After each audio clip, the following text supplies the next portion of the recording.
Trunk Bay in St. John in the U.S. Virgin Islands has just been voted as the best beach in the United States. How do you think it is? Why did they get this award? Well, Trunk Bay is a special place. It's a unique place, and it's a beautiful beach.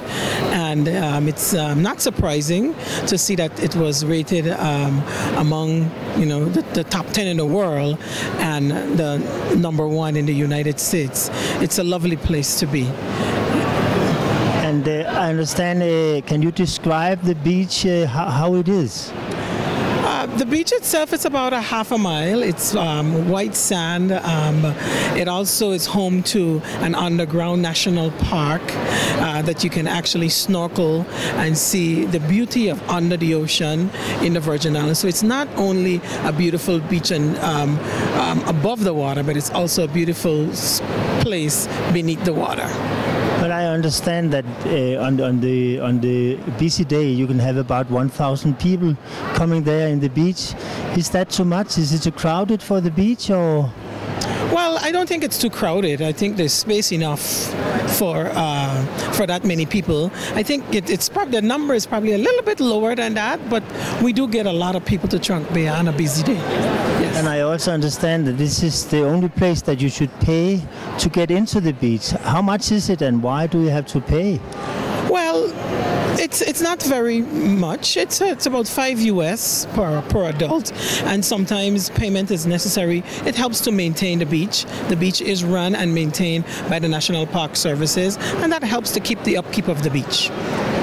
And how is it on this beach? Do you want to maintain it as a nature beach, or do you have everything? I understand you have a souvenir shop, and you have a toilet and a shop and restaurants and things like that.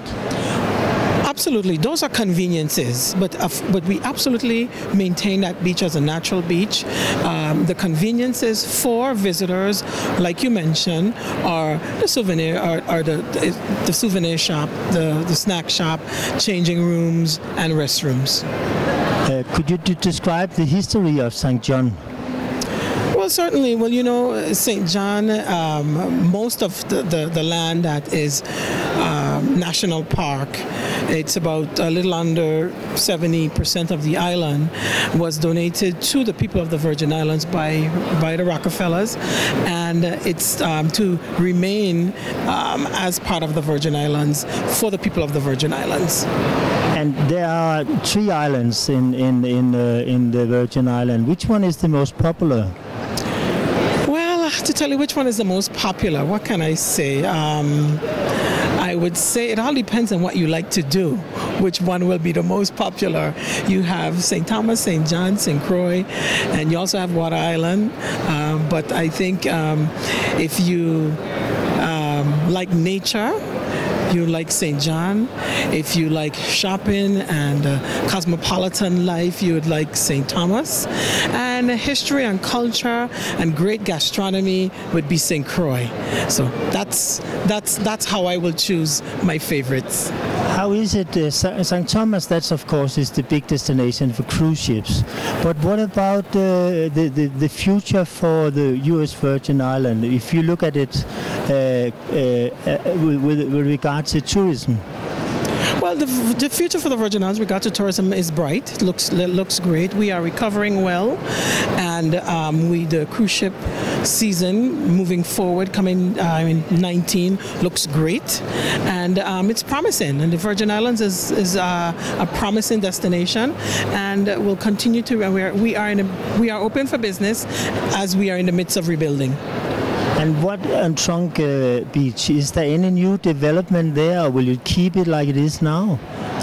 Well, as far as I know, it will remain a natural beach, with the amenities and conveniences that are necessary for the visitors. Okay. And it will be the same price, $5, or do you think that you will raise it? Well, I don't control the pricing. Why not? I don't control the pricing because, again, it's run by the National Park Services, and let's hope that it will remain around that price or minimal pricing. But again, the pricing will remain minimum and necessary to maintain the beach. Some years ago, there was a more or less direct flight from Denmark to the U.S. Virgin Islands. Is there still a direct flight, or how many Danes do you get as tourists every year? Danes to the Virgin Islands remain constant. It's a little bit around, I would say, a little bit over 1.5%, which is a good of the total number that comes into the destination. And it is how many? I'm sorry? And it is how many? That's a little bit over, I would say a little bit over, close to about 3,000 a year that will come to the destination. The charter is the direct flight was always a charter, not a commercial flight. And if there's a company that's that would like to maintain that charter, we are always willing to receive it. Well, we will always welcome more. We will never turn them away. Surprise. We will never turn them away. I know last year, as we celebrated the centennial in 2017, there were a number of Danes that visited the Virgin Islands, even for the first time, and some who vowed to come back and continue to come back because they like the place. The people who go to the beach, Strong Beach, what is that? Is it family or?